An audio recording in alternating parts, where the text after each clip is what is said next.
What happens when Donald Trump tries to humiliate Barack Obama in front of the world, only for Obama to answer with one sentence so sharp it silences the room and rewrites the headlines. The press room in Washington was already thick with tension before anyone said a word. Reporters were crowded shoulder to shoulder, pens tapping nervously on notepads, cameras poised, microphones extended like hungry mouths waiting to catch the next sound bite. Everyone knew the atmosphere could shift in a heartbeat. It often did when President Trump was behind the podium. He leaned forward, eyes narrowing as though he had spotted his target. Then came the jab. Barack Obama. He did nothing but talk. 8 years of speeches, 0 results. That's the truth. The words dropped like a stone in a still pond. Gasps rippled through the room. Quick whispers breaking out between reporters. A few raised their eyebrows. Others smirked as if waiting for the drama that always seemed to follow. The camera zoomed in tighter, catching every twitch, every glance. But here's the thing. Barack Obama was in the room. He hadn't come for a fight. He was there for a bipartisan event on education. Sitting quietly to the side, his posture as steady as ever, he had been listening, not seeking attention from many. His presence was symbolic, a reminder of a different time for Trump. It was an opportunity to score a headline. A young reporter from St. Louis whispered into her recorder. Trump takes aim at Obama. Another from Phoenix scribbled mockery in bold letters across his notes. The air shifted as people began to wonder would Obama respond. Trump continued, his voice rising. The media loves him, but the truth, he left this country weak. He talked about hope, but hope doesn't pay the bills. We're stronger now than ever before. His hands landed on the podium for emphasis. Some of the reporters nodded in rhythm, not in agreement, but in recognition. This was the Trump they had come to expect. Sharp, combative, unwilling to let go once he had found a target across the room. Obama adjusted his tie ever so slightly. It was the smallest movement, but it caught eyes. A CNN camera zoomed in his lips, pressed together in a straight line. He looked calm, almost too calm, like someone who had been here before and already knew the ending. A veteran journalist from Dallas whispered to her colleague. If he says something, it's going to be big. The crowd knew what Trump was doing. He thrived on confrontation, on turning the spotlight into a weapon. And yet, here the former president composed, patient, his silence louder than any words spoken so far. For a brief second, there was a sense that the room itself was holding its breath. The contrast couldn't be sharper. One man animated, gesturing, punctuating every sentence with fire, and the author still figure, deliberate, almost meditative. Trump pointed toward Obama's side of the room. There he is, Mr. Talker. All speeches, no action. People are tired of it. The words hung in the air heavier this time. A few reporters turned to Obama, waiting at Fox News. Journalists mouthed to a colleague. Will he take it? Obama finally moved. He didn't stand right away. Instead, he leaned forward, folded his hands, and glanced toward the podium. His eyes met Trump's for a fleeting moment. The kind-of look that carried more weight than 1,000 words. Trump grinned, thinking he had control of the moment. See, silent. That's what I mean. No answers, no fight. The smirk spread across his face. A showman's confidence. But those who knew Obama, who had studied his rhythm and timing over the years, recognized something different. He wasn't silent because he had no answer. He was silent because he was choosing his moment. A reporter near the front row whispered. This feels like one of those times. The camera stayed locked on Obama. His slow movements were intentional. He pushed his chair back, the scraping sound cutting through the chatter. He rose to his feet, tall and steady, his face unreadable. His presence alone shifted the energy like the sound of thunder before a storm. The room leaned in. Even the photographers, usually immune to suspense, after years of covering politics, tightened their grips on their cameras. Obama walked toward the microphone, not rushed, not dragged out, but at a pace that said he was in no hurry to win anyone's approval. He adjusted the mic stand slightly lower. The metal screech echoing faintly in the packed room. He paused. Just that pause alone seemed to stretch for seconds longer than anyone expected. People glanced at each other. Eyebrows raised. Silence in a room filled with noise has a way of demanding attention. Reporters whispered frantically, trying to predict what was coming. Trump leaned back slightly, arms crossed, smirk still in place, but his eyes flickered with something that almost looked like doubt. Obama scanned the room, not rushing, letting the weight of the moment do the work for him. When his lips finally parted, the entire room felt as though it tilted toward him. Every microphone, every camera, every heartbeat waiting to catch his words. But before he spoke, something even more powerful happened. The room realized the balance of control had already shifted the moment Obama rose to his feet. The press room transformed 1,000 small sounds, pins, scratching fingers, tapping keyboards, camera shutters clicking, seemed to collapse into one rhythm, all syncing to the steps of the former president as he approached the microphone. Trump stood at the podium, chin lifted, watching his smirk stayed. But it didn't stretch as wide as before.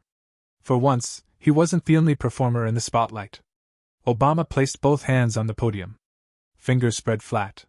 He didn't speak yet.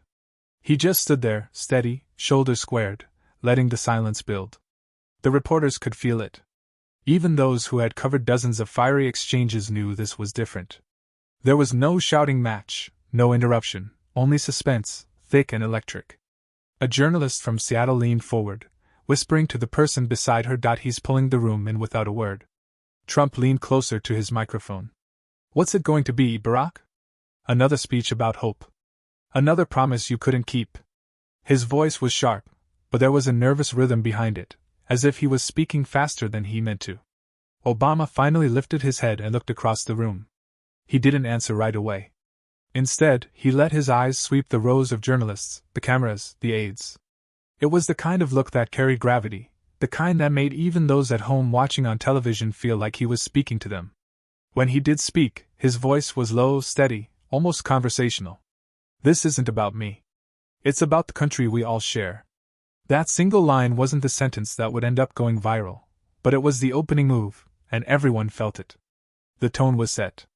Trump chuckled into the mic, shaking his head. There he goes again. Country, this country that people are tired of speeches, they want results. A few murmurs echoed through the room. Islander journalist covering the White House for the first time wrote furiously in his notepad. Contrast between noise and calm. Obama didn't flinch. He shifted his weight. One hand still resting on the podium, the other gesturing slightly as if inviting the audience into the thought results. Come from vision without vision. Power is just noise. The line stung, not because it was loud or flashy, but because it landed with a weight that the room recognized instantly. Several heads turned to gauge Trump's reaction. His smirk faltered for the briefest second before returning in a thinner form. Trump responded quickly, leaning forward again. Vision. We're finally winning again. Look around. Markets are up. Jobs are back. People are proud to be Americans again. Obama tilted his head slightly the way a professor might when a student made a point worth acknowledging. Pride isn't measured in numbers. Pride is measured in how we treat each other. That line drew a stern applause. It wasn't that kind of setting, but the shift in energy was undeniable. Some reporters glanced at each other knowingly. The clip was already writing itself for the evening broadcasts for the next few minutes. It became a chess match in real time. Trump with his quick aggressive moves meant to dominate Obama with his patience. Each response crafted deliberate landing, not with force, but with weight. Trump, you left us divided. Obama, division doesn't start with the people. It starts with leaders. Trump rebuilt strength. Obama, strength without wisdom becomes weakness in disguise. Each exchange felt like a tightening rope. The press scribbled, cameras were the audience outside the room. Millions watching from living rooms, break rooms, classrooms could feel the rising pressure in one corner of the room. Our reporter whispered into his phone, live streaming to his editor. He's not raising his voice, but every sentence feels like a counterpunch. Trump's frustration began to show. His gestures grew sharper, his tone louder, but the more he pressed, the calmer Obama became. It was a mirror of contrast. Two men, two styles, two visions of leadership playing out live on television. Then something subtle happened. The reporters who had started the event, scribbling down Trump's words, now leaned forward with their pens following Obama. Their attention shifted without them realizing it. The headline was no longer about Trump jab. It was about Obama's response. The room could sense where this was going. Something was building. Obama's rhythm was tightening. His pauses growing more deliberate. He was walking the audience closer to that one sentence. Everyone would remember. Trump noticed, too. He interrupted louder this time. You had your chance, Barack. People remember you failed. Obama didn't break eye contact. He leaned slightly closer to the microphone. His voice measured, failure isn't when you fall. Failure is when you stop caring about who falls with you. The words landed hard. There was a collective intake of breath, not just from the reporters in the room, but from the millions watching at home. It was a warning shot, a taste of the bigger moment to come. Trump muttered something into his mic, trying to reclaim ground, but the energy had already shifted. The journalists scribbling weren't writing Trump's lines anymore. They were circling Obama's. The silence stretched again, not empty, but loaded. Obama stood steady every pause. Intentional, letting the moment expand. It wasn't yet the knockout line, but you could feel it coming. But before that moment could arrive, the tension in the room had to climb even higher, and Trump was about to give him the opening he needed. Trump gripped the podium with both hands, now leaning forward, his voice louder and sharper than before the jab had landed the way he wanted. But Obama's calm replies were beginning to shift the mood of the room. Trump sensed it. And if there was one thing he never allowed, it was losing control of the stage. "Don't be fooled," he barked, pointing at the crowd of journalists, and then at Obama. This man had his time. And what did he leave behind? Broken promises. He left America weak. He left jobs overseas. Hell left the world laughing at us. That's the truth nobody here wants to say. The room filled with a clattering of keyboards. Some reporters were already writing headlines, others staring at Obama to catch his reaction. Trump thrived on this. He could feel eyes on him. And for a moment, he leaned into it. He raised his voice again. "You know what he gave us? Talk, just talk." He went around the country telling everyone what they wanted to hear. But when it came time to deliver, nothing, and you all know it. The attack was harsh. The kind of language that played well to his base, a reporter from Ohio whispered under her breath. "He's going all in." Obama stood a few feet away, motionless, his hands loosely folded in front of him. His expression didn't change. Headed to interrupt. That silence seemed to bother Trump even more. As though his words weren't cutting deep enough. Trump pushed harder.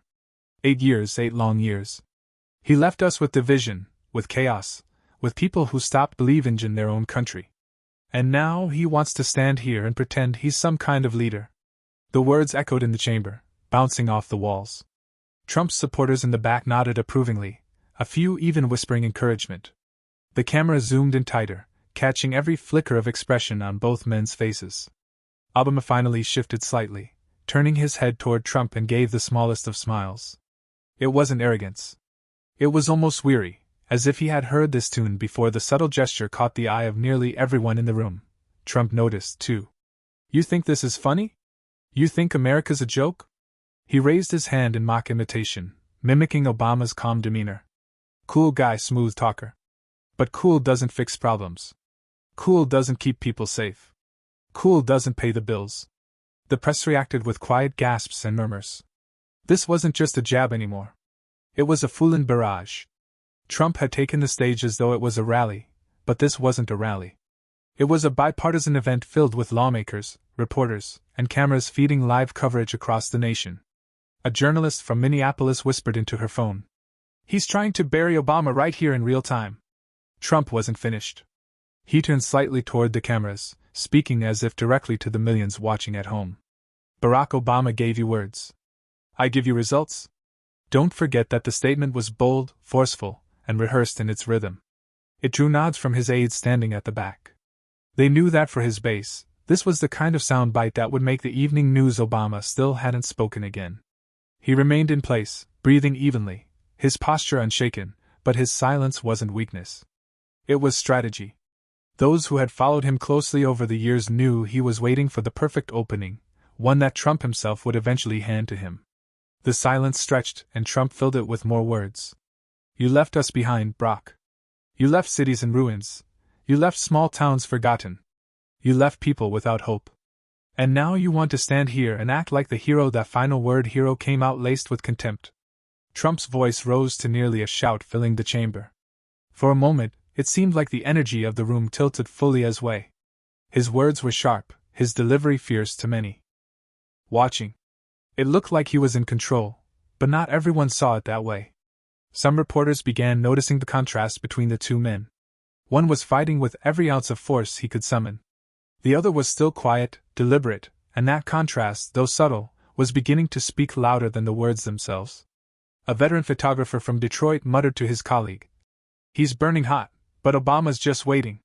You can tell, and indeed that was the truth. Because the more Trump pressed, the more he revealed his tone grew harsher, his words more cutting, but his composure thinner. Obama, by doing almost nothing, was already bending the balance of the moment. The press leaned forward. Something was coming. The tension wasn't in what Trump was saying anymore. It was in what Obama hadn't said yet. But before Obama could deliver his answer, Trump decided to push one insult too far. And that's when everything began to shift. The final insult lingered in the air, sharp and personal. Trump had leaned into the microphone. His words aimed like arrows. You weren't just weak, Barack. You were the biggest mistake this country ever made. The room gasped. A few reporters dropped their pens for a second. Others exchanged glances, their eyes wide. Even for Trump, this was a line that cut deeper than usual. He grinned, satisfied, expecting Obama to either shrink back or lash out. But Obama didn't shrink, and he didn't lash out. He shifted his weight, adjusted the cuff of his suit jacket, and stepped forward. The sound of his shoes against the floor was faint. But in the silence that followed Trump's words, it echoed with a strange authority. The cameras moved with him, swinging on their mounts to capture the approach. Reporters sat straighter. The silence was unnerving, not because it was empty, but because it was filled with expectation. Obama reached the podium. He didn't rush. He didn't try to wrestle the microphone away. He simply placed his hand on it, tilted it slightly toward him, and looked out across the room. His gaze moved slowly, first across the journalists, then the aides, then the cameras, and finally it landed on Trump for a few seconds. He didn't speak. He just held Trump's stare. The smirk on Trump's face twitched. His confidence momentarily checked by the stillness of the man in front of him. Obama finally spoke, his voice calm but firm. I think we all came here today for a different reason. The room seemed to exhale all at once. It wasn't loud. It wasn't dramatic, but it was enough to cut through the barrage of insults and redirect the focus. The contrast between the two men had never been clearer. Trump fiery and loud, Obama measured and unshaken. A reporter near the front row scribbled contrast of leadership styles, silence versus noise. Trump scoffed, raising his hand as if to wave him off. Here we go. The lecture, folks. I've heard this 1,000 times. He's going to talk about unity. He's going to talk about hope. And none of it ever happened. Obama didn't flinch. He leaned slightly into the microphone. His tone unchanging. Hope isn't a policy. It's a direction. It's a compass. Without it, leaders wander the line, drew murmurs from the press. Not loud applause. This wasn't a rally, but the kind of reaction that told you people were already repeating it under their breath. It was the kind of phrase that could headline an article or play well on television. Trump's face tightened there. It is. Words. That's all you ever had. Nice words. People want action, not poetry. Obama turned slightly toward the cameras, not Trump. His expression calm. Words matter. They set the course without the right words. Action is blind. The contrast was building like a slow storm. Every sentence Obama gave wasn't just a reply. It was a reflection of Trump's own energy. Inverted. The louder Trump became, the quieter and steadier Obama grew. A journalist from Arizona whispered, "He's not even matching his tone. He's turning it against him." Trump slammed his hand on the podium again. "You've failed this country, Barack. Admit it. Look the American people in the eye and admit it." Obama's eyes lifted toward the cameras, then back at Trump. His voice stayed soft, but the weight behind it carried through the room. "I don't see failure. When I look at this country, I see people who never gave up. Even when leaders did that landed differently, the room reacted with a subtle shift. The words weren't aimed at Trump directly. They were aimed at the people watching, millions of them across living rooms, classrooms, workplaces. People who might have felt overlooked or dismissed suddenly felt included. Trump laughed bitterly, shaking his head. "You're good at this. I'll give you that. Smooth. But people are tired of smooth. They want real." Obama glanced at him briefly, then back at the room. "Real doesn't mean loud. Real means lasting." The press scribbled faster. The exchanges had turned into a rhythm, insult counter. But with each turn, Obama's presence grew stronger. Not because of volume, but because of weight. Reporters could feel it. The photographers could feel it. Even Trump's aides in the back, shifting uncomfortably, could feel it. Obama wasn't just answering insults. He was reframing the moment, he was reminding everyone of the power of composure. The tension in the room was reaching its peak. Everyone could sense it. The words had escalated. The insults had sharpened and the contrast had become undeniable. Obama was no longer just defending himself. He was preparing to redefine the entire exchange with a single sentence. The cameras zoomed in close, ready reporters leaned forward, pens hovering above paper, millions at home were locked in waiting. But before Obama delivered the line, that would change everything. The room needed to reach absolute silence. And Trump, without knowing it, was about to hand him that silence. For a moment, Trump stood frozen at the podium. His last outburst had been loud enough to shake the microphones, but his voice didn't carry the same weight anymore. He had pushed the exchange to its breaking point, and in doing so, he had given the room exactly what it needed. Quiet. The hush was heavy, charged, even the air conditioning seemed to fade into the background. Reporters barely breathed, their pens hovering over their notepads. Waiting cameras zoomed in so close you could see the crease above Obama's brow. Obama didn't rush. He straightened his posture, one hand resting lightly on the podium, the other hanging by his side. He glanced at Trump, not with anger, not with smugness, but with something steadier. The kind of look you give someone when you're about to finish a conversation, not continue it. Then, in a voice that carried across the room without strain, Obama said the line. A president doesn't prove himself by tearing people down. He proves himself by lifting people up. The silence afterward was immediate and absolute. No scribbling, no whispers, no clattering golf keys, just stillness. Every reporter, every aide, every camera operator knew they had just heard the sentence that would define the day. Trump blinked, his lips parted as if to form a retort, but nothing came out for the first time in the exchange.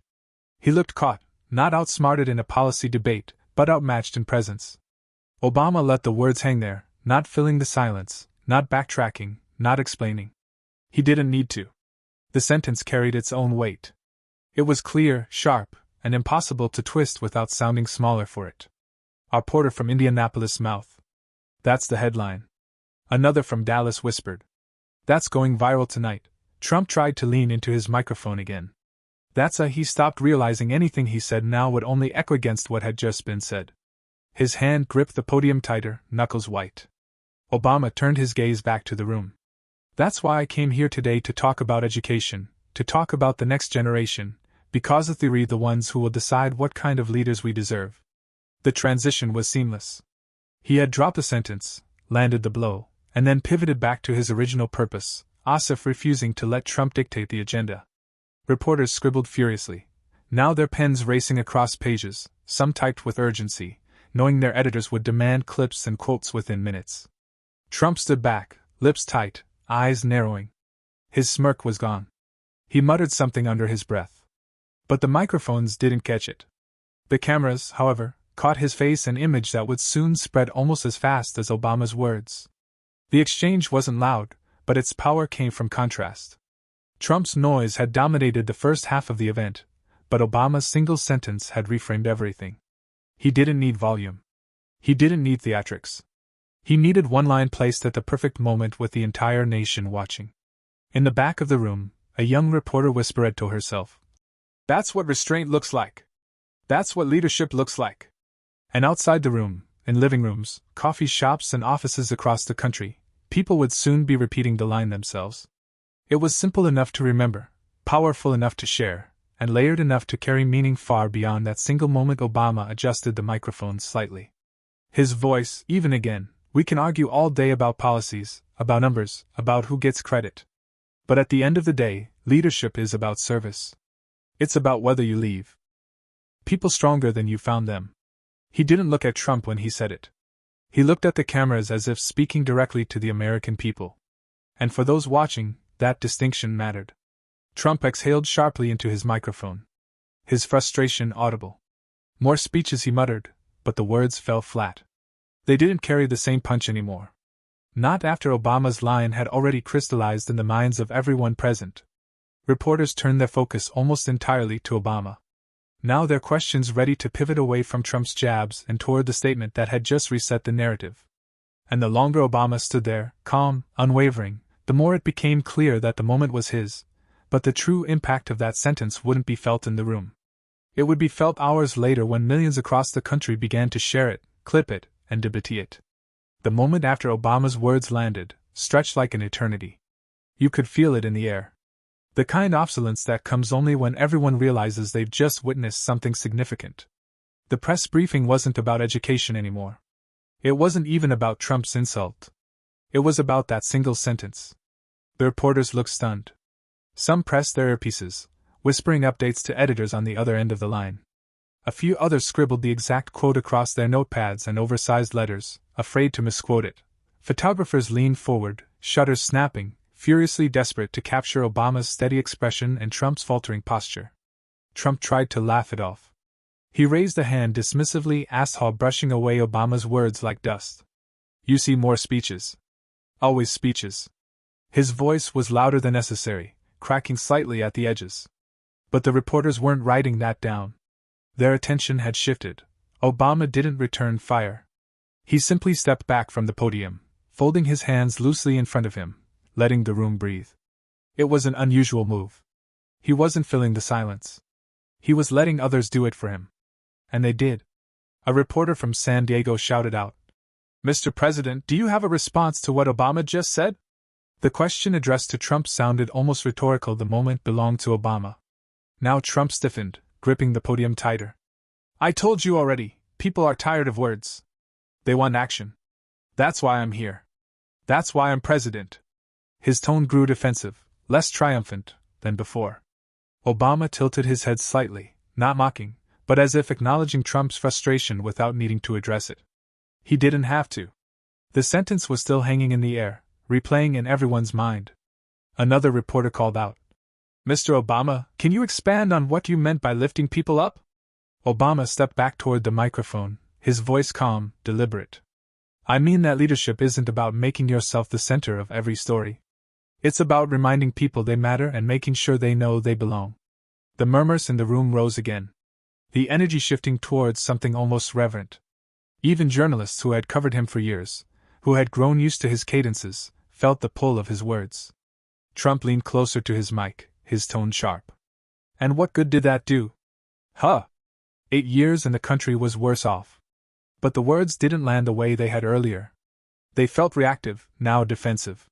Even some of the reporters who normally favor Trump's side looked down at their notepads, hesitant to meet his eye.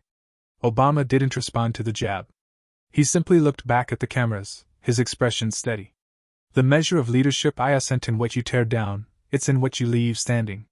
Gasps rose again. It wasn't loud. It wasn't flashy, but it was undeniable. The cadence of his words was clean, precise, an impossible topspin without sounding petty in comparison. Trump turned toward the journalist, his voice rising. "You see what he does? He talks like it's a sermon. That's not leadership, that's performance. You want a performer, go to Hollywood." But the damage was done. His attempt at humor didn't draw laughs. It drew silence. Reporters were too busy recording Obama's words. Too busy framing the story already writing itself. One journalist whispered to another, "This isn't about fact-checking anymore. This is about tone." And Obama just took the high ground across the room. Aides from both sides shifted uncomfortably. Even Trump's own staff standing in the shadows at the back looked uneasy. They knew how this would play on television. How easily that single sentence could outshine an entire press event. The camera zoomed in again in Obama. His expression was composed, unflustered for the millions watching at home. It was an image that said more than words. Calm against chaos, dignity against insult. Trump's frustration grew visible. He tapped the podium, his face wreathing. "Don't let him fool you. He failed this country. Don't forget that." But the line fell flat. It felt like an echo, not a punch. A veteran reporter from Philadelphia scribbled in the margin of her notes. "He lost the room." Obama didn't gloat. He didn't smile or shake his head. He simply stepped back again, hands still folded as if to signal that he had said enough and that restraint. The refusal to fight fire with fire only amplifies English, auto-generated,